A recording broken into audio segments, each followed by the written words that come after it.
Welcome to Mayberry, Mount Airy, North Carolina. Yeah, this place is more dilapidated than Boiling Springs was. Wow.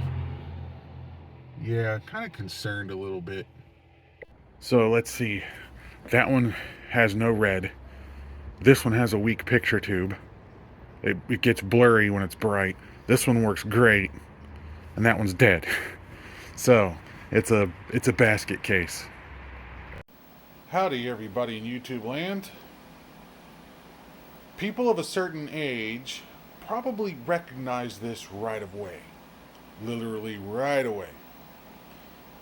But in case you're not aware, these particular TVs came from a thing that started back in the late 80s, I believe it was. It was called Channel 1 News. And anyone that went to junior high school and high school in the 90s and 2000s, maybe in the early 2010s too, I'm not sure, all the classrooms had one of these TVs hanging on the wall.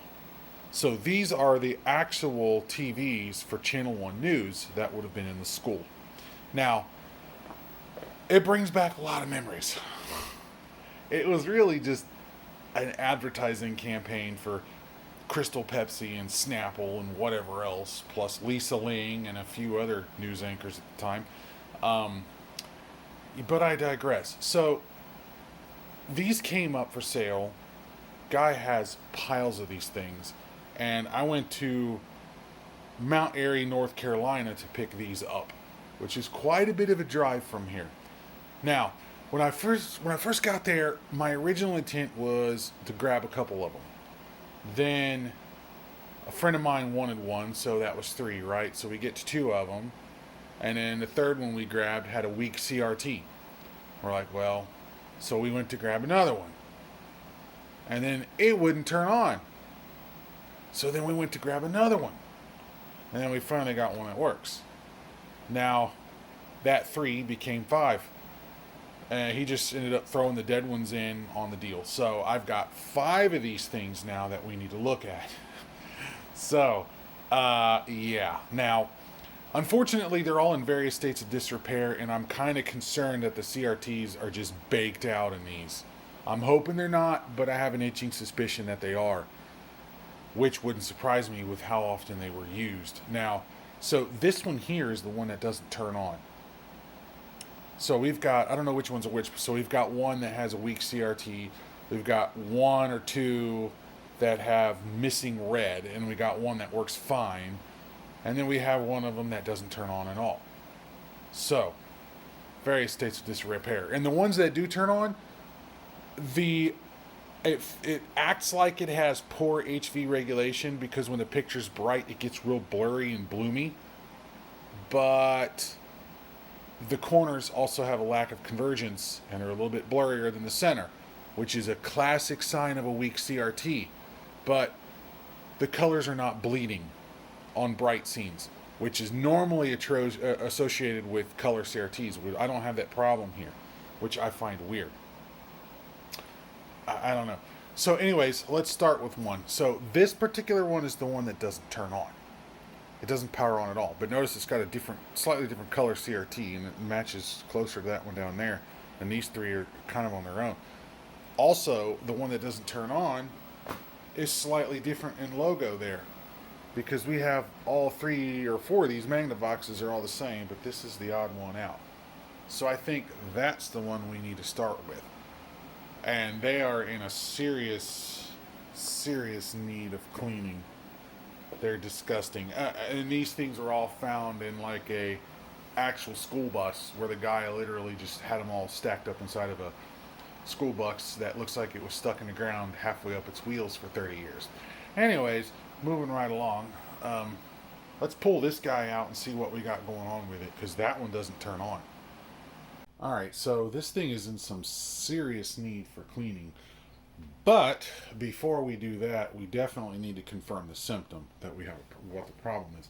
Now, the cords that come with these things are like 16,000 miles long. Like, here, I'll show you. It is the most ridiculous length cord I think I've ever seen. So, yes. Anyways, so let's plug it in and confirm our symptom.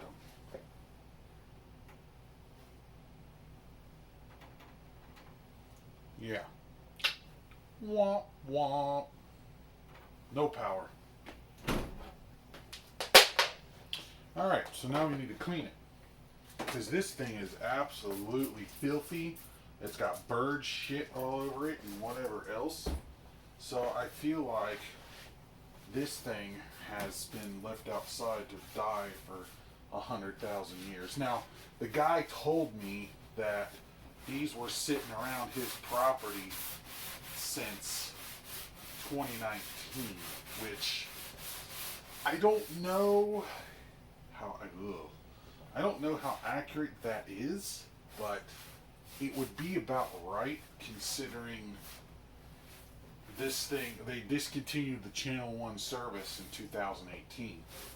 So these TVs would have not been used at all past the era of Channel 1. So that makes a lot of sense, really. Manufactured March 1990. So this one's older. This isn't the newer one, this is the older one. So 34 years old? Yeah, almost 34 years old. It'll be 34 years old next month. But it's the same thing. 9019 GY02. There's no AV inputs or anything like that. There is an external focus control. So I find that rather interesting. But okay, let's see. We've got 1, 2, 3, 5 screws. Ugh, it's gross. Okay, so time to keep cleaning. Alright, this is probably quite possibly the first time anyone has ever had this set apart since it was installed. But more importantly, this is probably the first time that someone has recorded a YouTube video taking apart a Channel 1 TV. So, and there's not much Channel 1 programming left out there. It was never really archived. So it'd be kind of cool to just play old Channel 1 programming on a set like this, but that's just not practical. But I absolutely cannot find any service data whatsoever on this set. The other thing I want to find out is if this is a hot chassis, because I'd like to do a composite video input model on this, but again, you got issues with hot chassis. There has to be a way to couple it, but you need a transformer. Okay, yeah, that one's all nice and rusted. So it's been sitting around a little while. Yeah, this guy was left in the rain and left outside, so that's what we have. Who made the picture tube? That's a Phillips tube. God, this thing's disgusting. But, you know what? We have service data inside. There's a warranty, all of our model numbers, serial numbers. Do we have a chassis? There's some service data on the side of that thing. So, do we have a chassis number on it? No, I don't think so. Yeah, it's hard to say. Anyways, I'm going to set you out the way. I've kind of got no room in here because the tripod is right up against the wall. Like just about. Okay. Well, it was definitely left out in the rain. You can see all the spots all over the picture tube. Let's see, this tube is a, MVA 48ADE01X. Rusted spring. So yes, it was definitely left out in the weather. 99 GY02, it's the exact same set. Let's See, this does have the demodulator for channel 1, so these were definitely channel 1 TVs.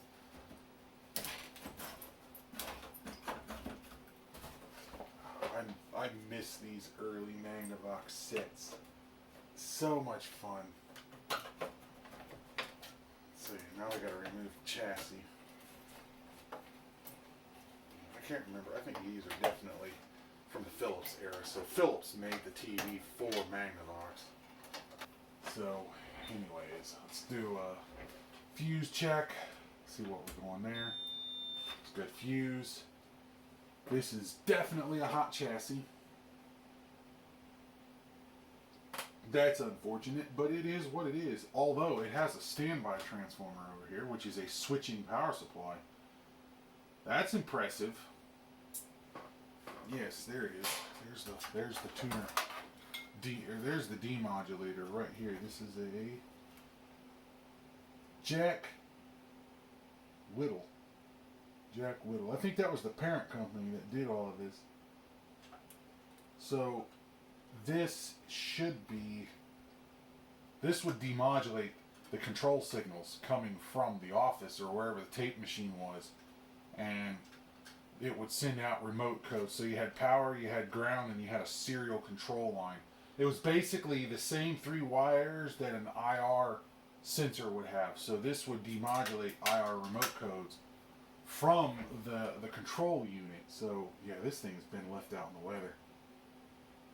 Yeah, this thing is seriously not good. Completely rusted up, left out in thy weather. So the other thing I want to do is I want to test the CRT if I can figure out the pinout of the tube, which is also a problem of its own. Poseidon. Ugh. Same company that makes the shitty LCD displays. So this one does not have any markings at all on the neck board, because why would it? Yeah, alright. So the main line fuse is good. The horizontal output transistor, which could be bad,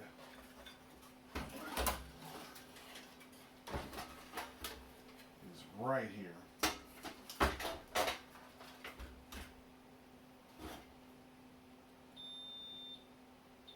Nope, we're fine. So our fault is going to be in the standby regulator. And actually this has been worked on before because there's flux residue. So this thing has been serviced before. At least once in its life. That honestly amazes me.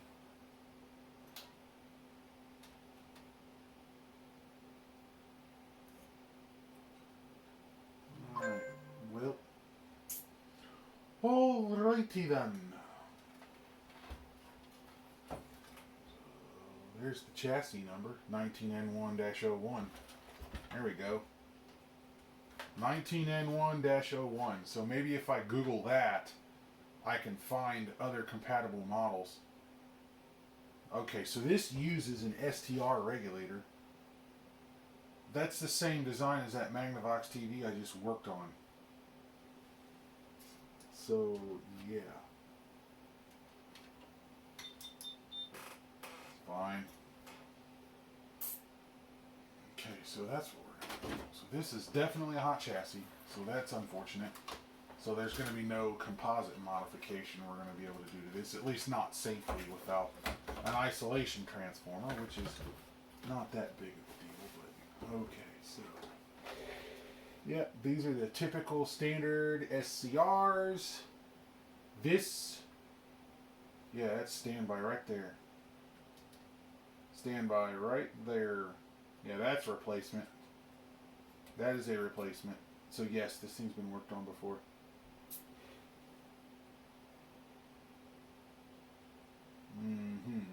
So since we do not have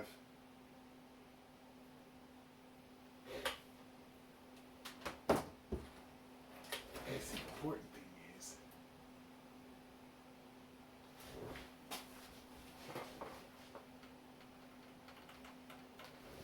Let's test something stupid.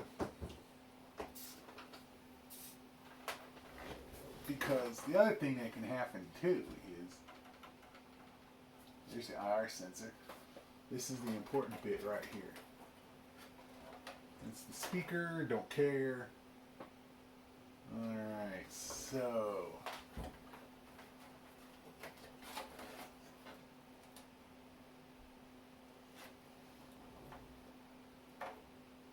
the hard part is, okay, those two buttons are on the very end. Looking at the circuit traces.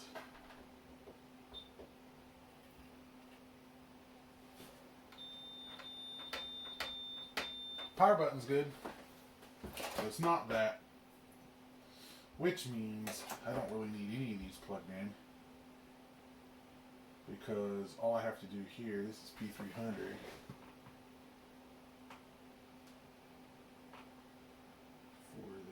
Okay.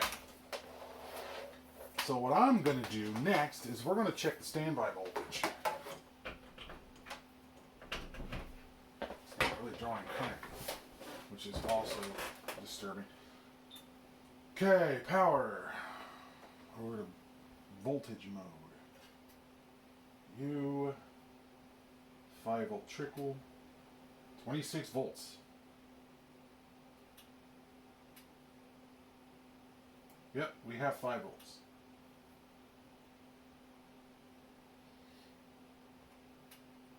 Three volts.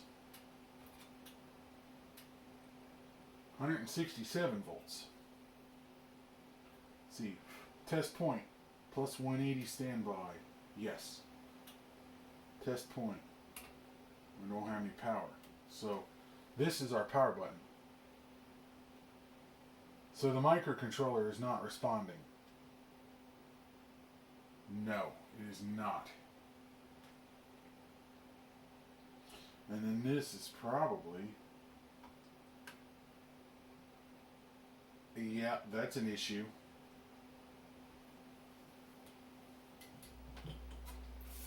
Tell you what I need. So now I'm monitoring the voltage. Okay, so there's 26 volts at the coil. What is that? 24 volt DC. Alright. There's 26 volts at the coil, but there's nothing on the other end of the coil, is there? Yeah, there is. This is the collector.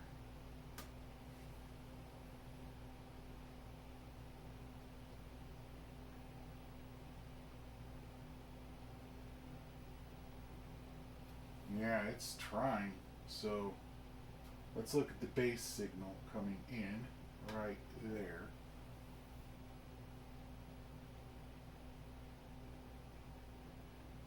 Nope. Not there.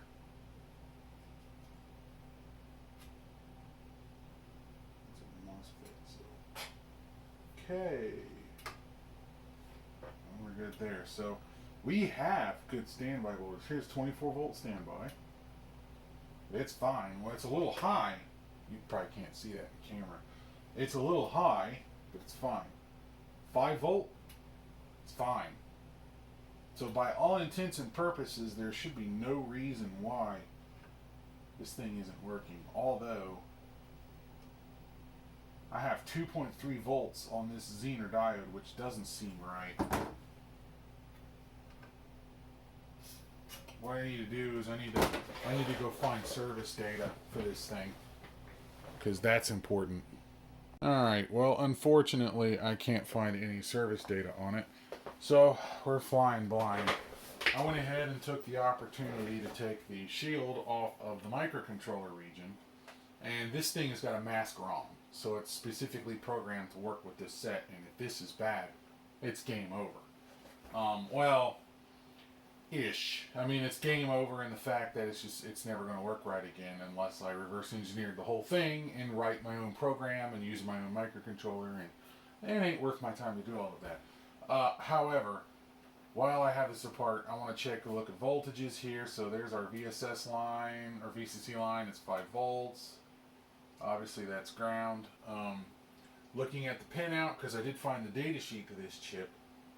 Let's see, clock is pins 28 and 29.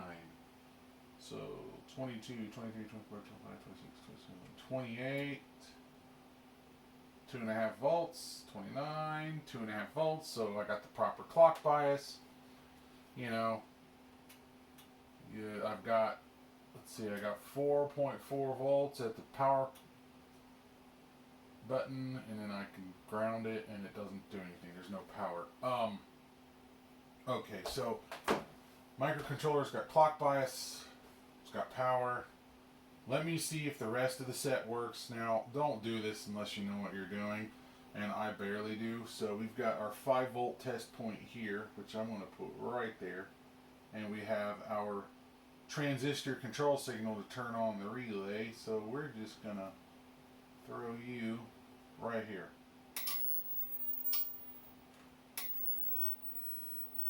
I hear the TV on. TV's running. So the TV does work. Everything else comes on. So it's clearly the microcontroller that's the problem here. Let's see, is there anything else we can test on this? We have a crystal out and crystal in next to the oscillator. So then we have U there, which does nothing. That's test pin, and then X in, X out. Same deal, and then reset here. Reset is 60 millivolts, and then hold. Hold is 5 volts. Reset is 60 millivolts. So,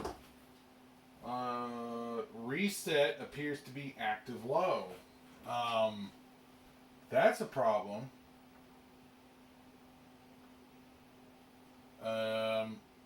Yeah, processor is held in reset. Well, it ain't gonna work if this is in reset. Why is it in reset? I don't know. So I'm gonna remove the power. So we need to chase the reset line and figure out why that is not working properly. So let's make sure our voltages get drained off, and they have. Everything's gone. So why? Let's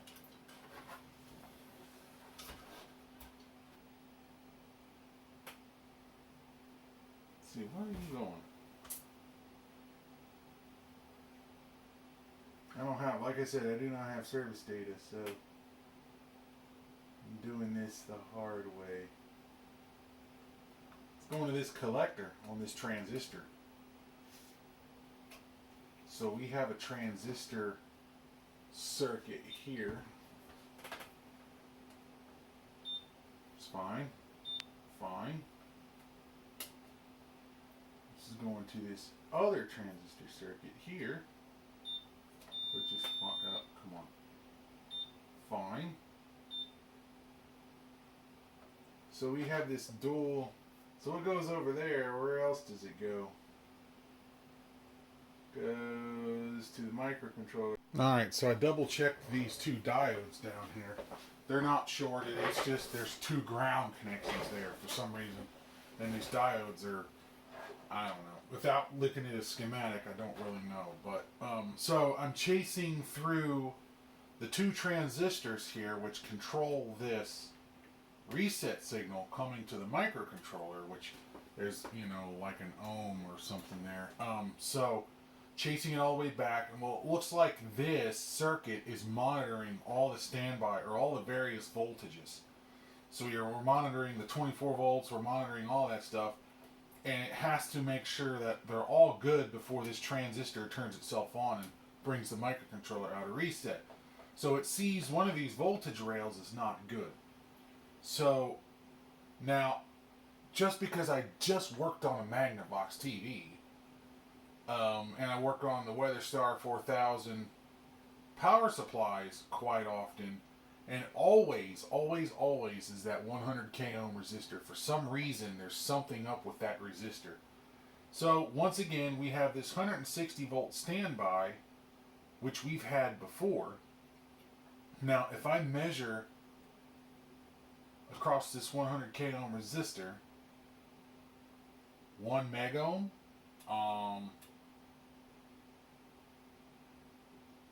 800, no, that's not right. I could be reading through a capacitor though, but that's not right. So, I think we are in another situation where we have another 100k ohm resistor that's gone open circuit. Let's plug the power in, because I want to measure the voltage so I don't just clip this thing out. One side we've got our 168 volts. What's the other side? See that? Nothing.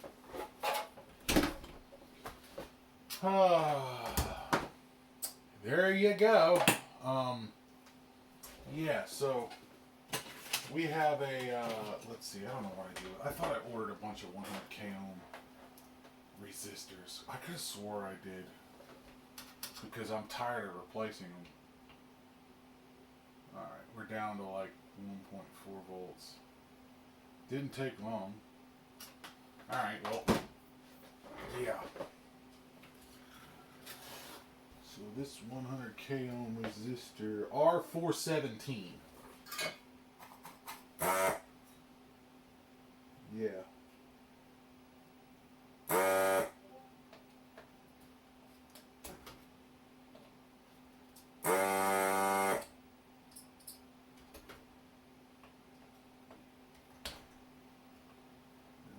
It's not a good idea to do it this way, but that's the way I'm doing it.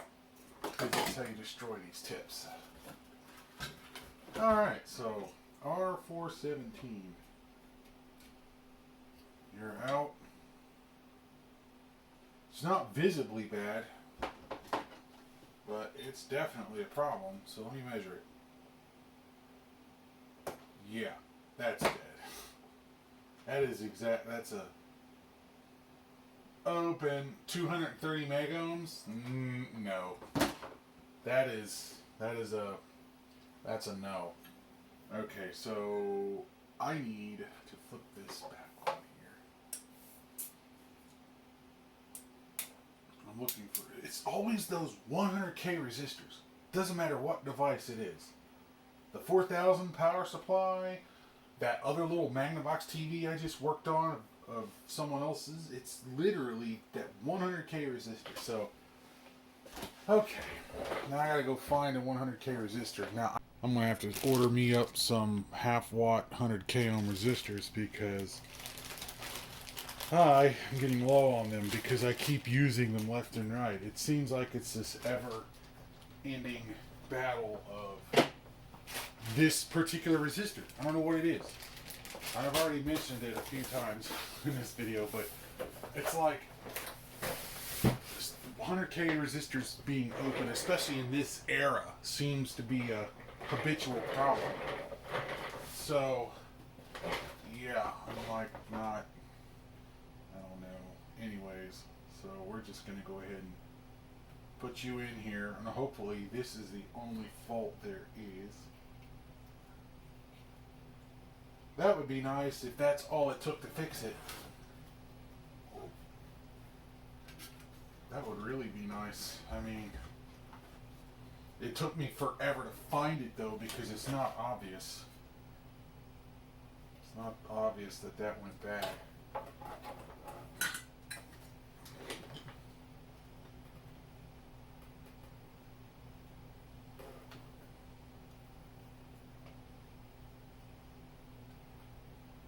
This board is hard to manipulate because of all the cables. Come on, you can do it. Thank you. Alright, so you.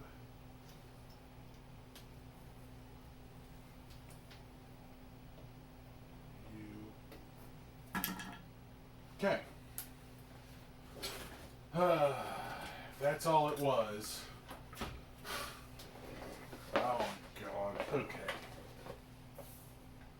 I think I turned you off already. Here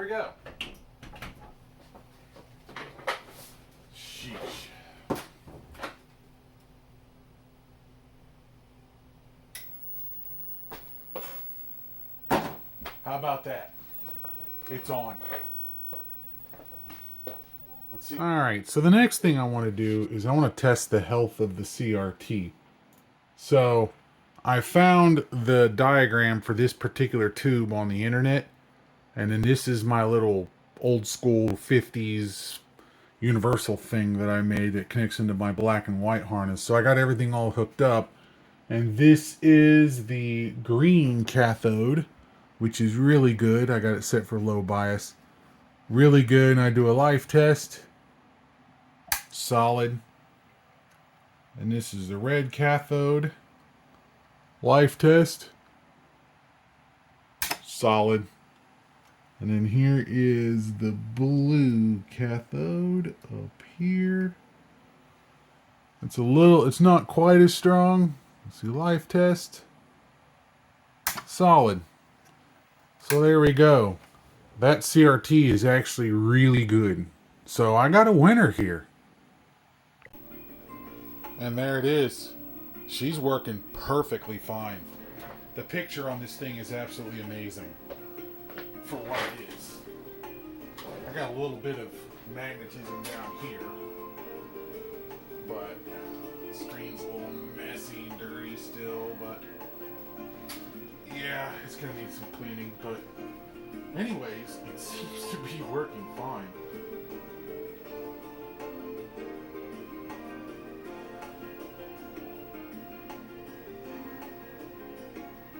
I have no idea where the tint's gotta be.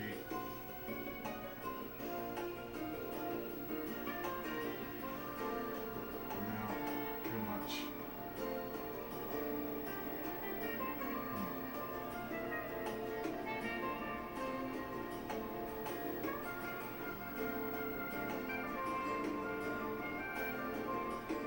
Seems about right. Oh, dang it, I do that every time. Sharpness. Too much. I don't want it super sharp. Normal tuning, cable tuning, picture. Yeah, it seems to be working. Color.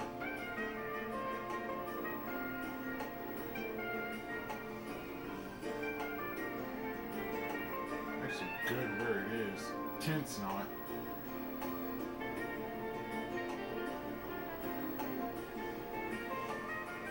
Yeah.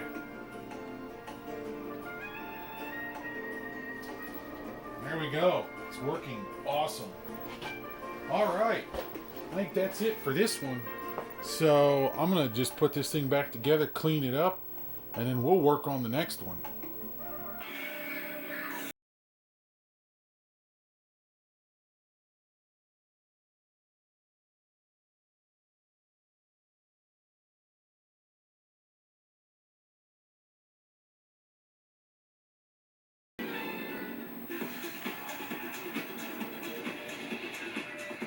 Channel 1 News on the actual Channel 1 TV.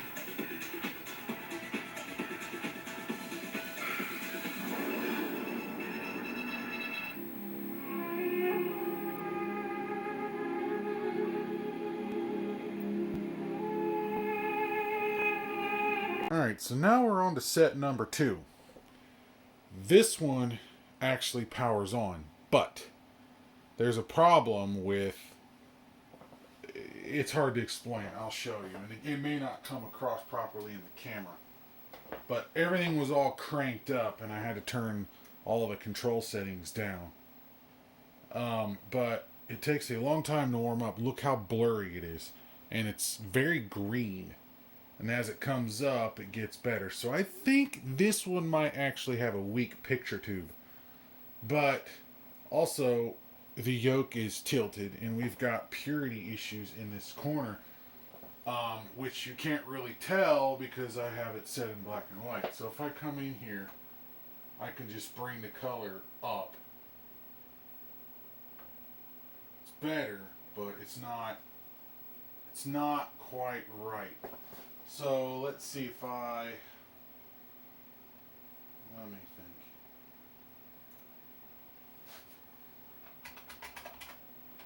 Stand by.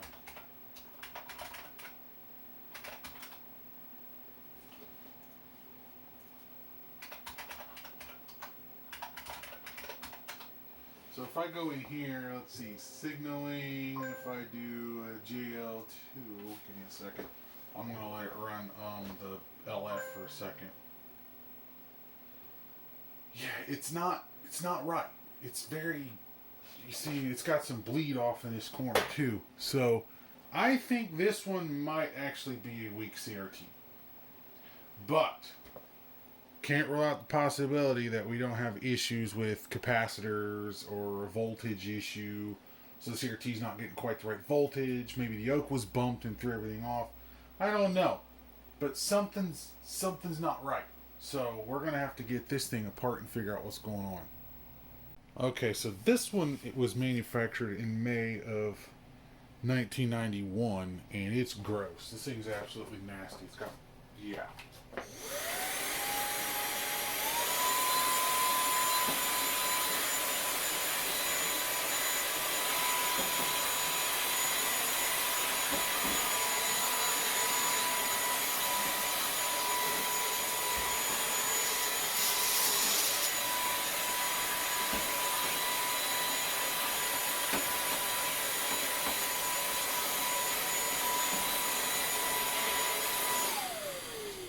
Yeah, that one's pretty disgusting.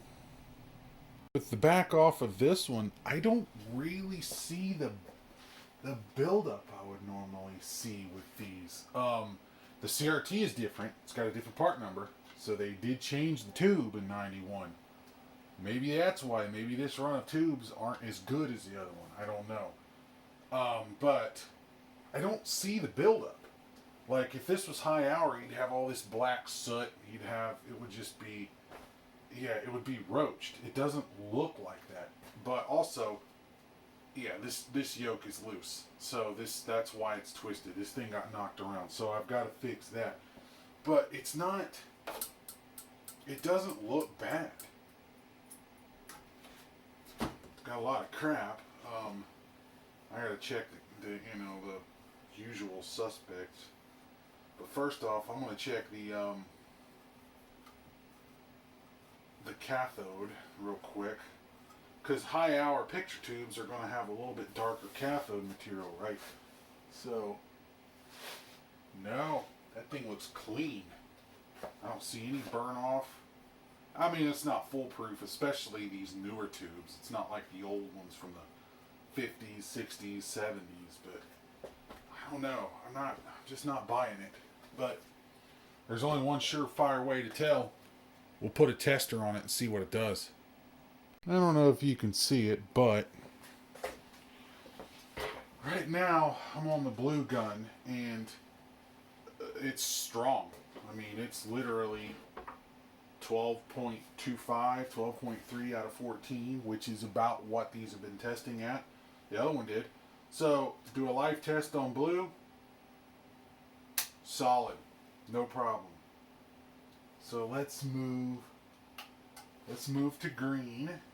Actually, we're gonna move to red. Red's right here. Do the same thing. Set gun balance, because they're slightly different. 12.4. So that's also good. Life test. Perfectly fine. We're gonna move you to the green gun. There. Do the same thing again. Set gut balance. Gut balance. Where the hell am I at? Duh. I'm losing my mind. Let's see. Check emission. Same. So the blue's a little lower than the other two, but it was the same on the other one too. So, life test. Solid. There's nothing wrong with the picture tube. The picture tube is perfectly fine. So whatever's going on with the picture is purely in the chassis. So we need to find out what that is. Since my other camera's on the tripod, I got to switch to this one. So this one has different capacitor series in it. This also has the 100 microfarad 200 volt cap that likes to fail on the newer versions of this chassis. Also, here's the big problem right here. This guy has multiple bad solder joints. You can see the cracks. Nice ring cracks there. Transistors are all cracked. The resistors feeding it are all cracked. The yoke, not yoke, but the connection to the CRT itself has got some cracks. So that board's got to be completely resoldered. I'm not going to say that that's causing my problem, but that's going to be a problem. This has a plethora of adjustments, so I can go in there and recalibrate the colors and stuff, but there's something that's not quite right, and I need to figure out what that is. So there's got to be something in here. So I need to just keep checking it. And also, there is the solder joints on the main board here, which aren't exactly perfect either. My biggest problem is these shield grounds. You see that shield ground's all broken? Well, it's used to ground something. So those shield grounds have to be fixed properly as well. So we've got to go through this whole board. We've got to go through this whole board. So get the desoldering iron going, get the soldering iron going, because we have to get the before I can even start to troubleshoot this thing, we've got to get all the commonalities taken care of. I went ahead and took the shield off so I can check all the caps underneath there, and they're all fine. I'm not seeing any problems there. Looks like the circuit's divided into two. This is the IF demodulation from the tuner and produces analog video out, analog audio out, and this is the video decoder, which produces the RGB signals for the CRT. Resoldering the board made a huge improvement in the picture. That's an order of magnitude better. So it's just bad solder joints. That's really what it was. I still need to go in and check my red, green, and blue drives to make sure they're evenly matched. Because, yeah, and the yoke is twisted, so we got to fix that too.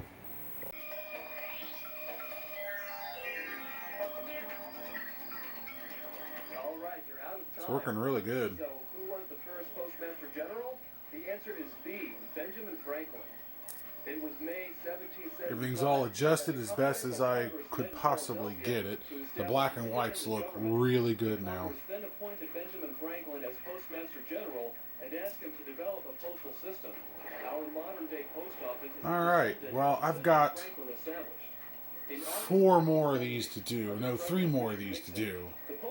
So it's all basically going to be wash, rinse, and repeat. And if I find something crazier, I'll upload a second YouTube video. Otherwise, I'm going to leave it off here for now. So, I don't know if it's going to come across on video, but you can see the blue.